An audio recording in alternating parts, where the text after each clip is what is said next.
On a un système.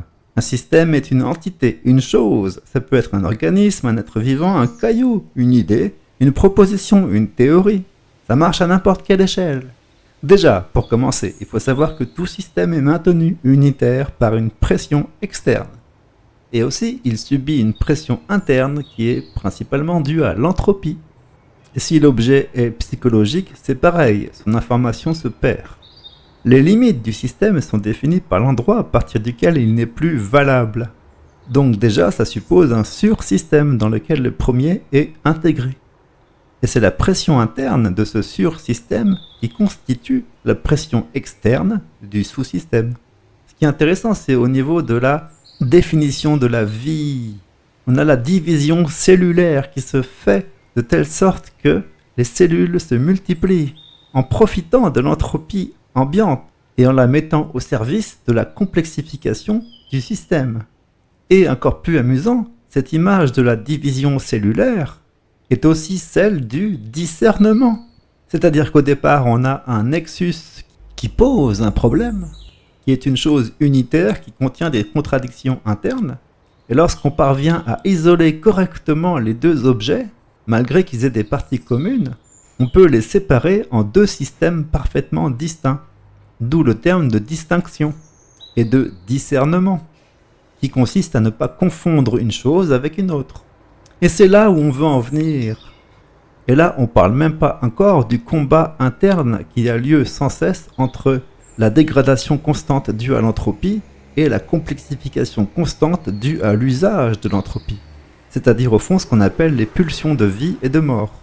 Sachant que la pulsion de mort est parfaitement naturelle, c'est la dégradation, et la pulsion de vie est le rôle de l'être vivant, c'est-à-dire la complexification, l'auto-amélioration. Ces tendances antagoniques sont celles qui déterminent l'humeur. Elles sont sans cesse en équilibre, c'est-à-dire que la vie rivalise avec l'entropie. Ça, c'est juste amusant à savoir. Là où on veut en venir, ce sont les erreurs structurelles qui peuvent être faites dans la manière d'aborder un problème. Et depuis le début, ce dont on parle, c'est littéralement d'un sophisme, ou en tout cas, cette fois-ci, d'un super sophisme, à l'échelle systémique. Comment arrive-t-on à faire en sorte qu'une décision ait l'effet inverse de celui escompté? C'est même pas une question anecdotique, c'est une question politique.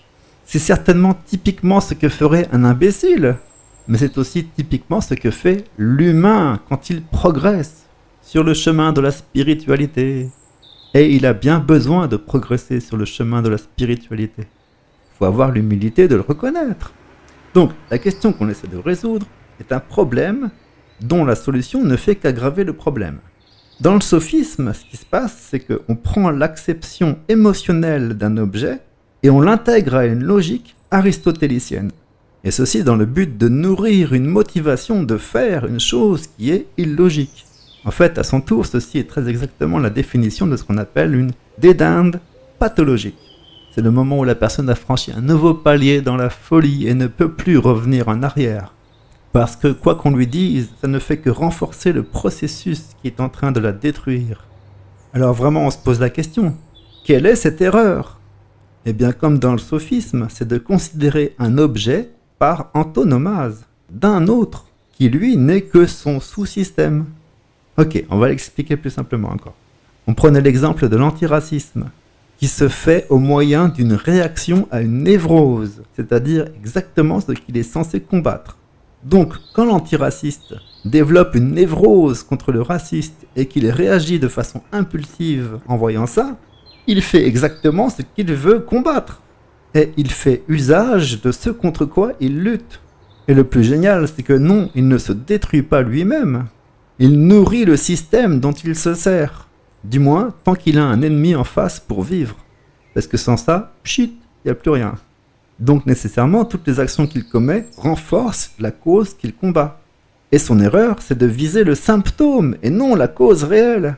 Et ce qu'il y a, c'est que pendant qu'on s'occupe d'un symptôme, elle, la cause réelle, c'est-à-dire le système parent, a tout le loisir de se développer tranquillement. Et en plus, avec le sentiment d'être utile. Puisque même les deux qui se battent font appel à elle.